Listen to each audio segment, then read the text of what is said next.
Hello everyone, welcome to my YouTube channel Chai and Current Affairs. I am Thakkar ખુશી. આજના જીકેના કેટલાક મહત્વના questions. સિક્કિમમાં બીજી વખત મુખ્યમંત્રી કોણ બન્યું છે? તો પ્રેમસિંહ તમાંગે સિક્કિમના બીજી વખત મુખ્યમંત્રી બન્યા છે. હાલમાં કયા યુરોપિયન દેશની સંસદને ભંગ કરવામાં આવી છે? તો એ દેશ છે ફ્રાન્સ. યુએફસીની ફાઇટ પહેલી વાર જીતવાવાળી ભારતીય કોણ છે? પૂજા તોમર. ફર્સ્ટ ટાઈમ યુએફસીની ફાઇટ જીતનારી સ્ત્રી છે. એનસીએલટીએ એર ઇન્ડિયા અને કોને મર્જ કરવાની મંજૂરી આપી છે? તો વિસ્તારા. એર ઇન્ડિયા અને વિસ્તારાને મર્જ કરવામાં આવી રહી છે.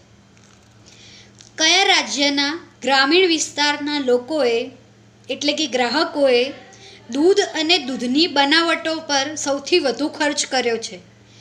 તો એ હરિયાણા છે. બેસ્ટ કન્ડક્ટ ઓફ બિઝનેસ રેગ્યુલેટરનો એવોર્ડ કોને પ્રાપ્ત થયો છે?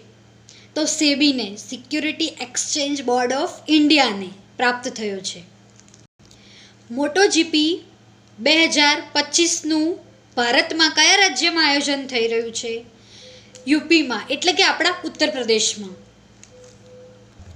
પીએનબી મેટલાઇનના એમડી અને સીઈઓ કોણ બન્યું છે? સમીર બંસલ.